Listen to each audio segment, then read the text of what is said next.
Hello and welcome to this quick overview of the CorelDRAW X4 workspace. Well, right now we're looking at the brand new welcome screen in X4.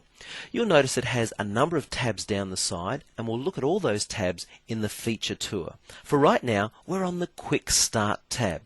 This means that we can access our most recently saved files, and a brand new feature is that I can hover over a file name and I can see an image of the first page of that file to remind me what I've saved in my document. You'll notice down here under document information we see the file name, file size, path, etc. If you want to open an alternate file, come down and click Open Other, and then you can navigate to where a file may be you wish to open. Alternately, you can choose New Blank Document. This means CorelDRAW will open with a blank page for you to start working. And finally, New from Template.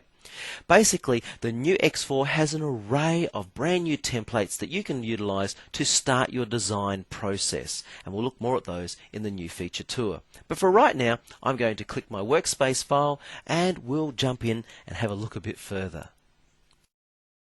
Well, now that we have an open document and we can see the entire workspace, let's start right at the top. Across the top here we have what we call the title bar. Lets you know you're in X4, of course the path to the file we have open, the file name, and notice the .cdr extension, which means it's a CorelDRAW file. Now the next toolbar that we're looking at is the menu bar. The menu bar, of course, allows you to access all of those drop-down menus that you'll need to access for additional properties, tools, etc. The next bar that we're looking at is the standard toolbar.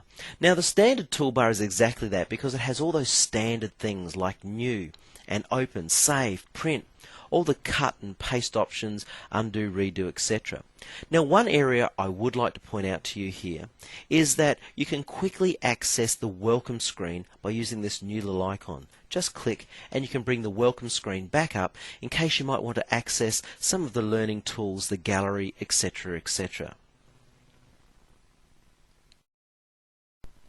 Our next toolbar is both powerful and intuitive, the property bar. The property bar always displays a relative set of options depending on the process you're performing. Now right now, the property bar is enabling us to make changes to our working area. And what I'm going to do is change the size of my drawing page. So, from the paper type selector, if I choose letter, by default letter opens in portrait mode. I might want to change this back to landscape, so that's easy. I might even wish to change my units of measurement, for example to millimeters. To highlight this, if I come down and select the text tool in the toolbox, you'll notice the property bar now displays a relative set of options for the creation and for the editing of text. Why don't we now take a closer look at the toolbox. The toolbox contains all of the tools you will utilize throughout the design process. To see the name of a tool, simply hover above that tool's icon. You'll notice many of these icons have a black triangle in the corner. That black triangle indicates this tool is part of a group. Click on the black triangle to display the group of tools.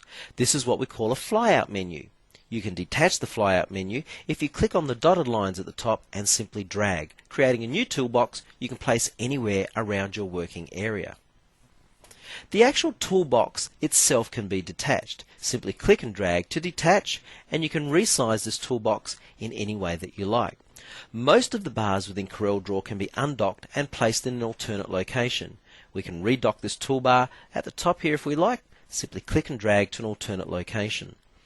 On the right hand side, in a similar fashion, we have what we call dockers. Right now the hints docker is displayed. Have you noticed that every time I select a tool, the hints docker updates with hints about that tool and how to utilize the tool? There are many dockers available to us. If we go to Window and to Dockers, you can see a great list of dockers there. On the right hand side here you'll see the tab of a number of dockers I already have open, and I can simply move through those dockers by selecting the tab. I can detach the entire set of dockers, click on the title bar and drag, or double click to redock to the last location. I can collapse all the dockers, or of course I can reinstate the dockers as required. Looking a little further over to the right now, just past the dockers, we have what we call the colour palette.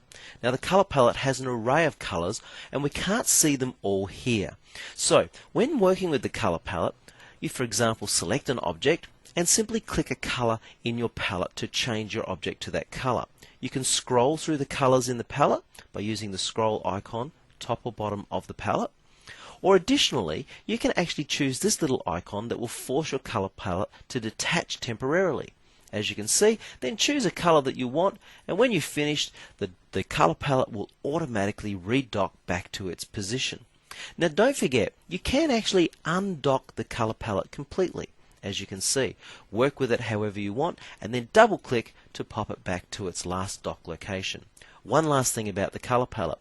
There are more colours hidden underneath the surface. To see those, select a colour that's close, but then hold your mouse down. So click once, hold down, and you'll see what we call the extended colour palette that you might want to work with. That's the power of colour in Corel Draw X4. To demonstrate the status bar, I have a tight zoom in on our document. The status bar is this lower bar here. If I select the X, for example, you'll notice that the status bar gives me pertinent feedback. For example, the fill color and its formula, the outline color and the outline thickness, what layer I'm on, the number of nodes in that object, and other information that you will find incredibly invaluable to use over time.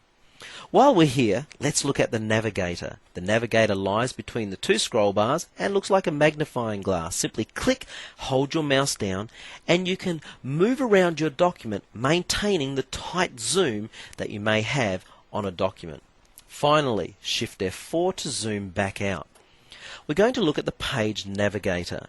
We're presently on page 1 of 1, in other words we only have one page in our document. However, if I click the plus, we can add a page after the current page. I can then move back one page at a time to my original page and in fact add a page in front of. We're now on page 1 of 3. Let's move back. We're now on page 2 of 3.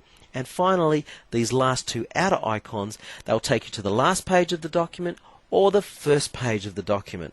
But we want to be in the middle page of our multi-document because this is where we say goodbye to the workspace overview.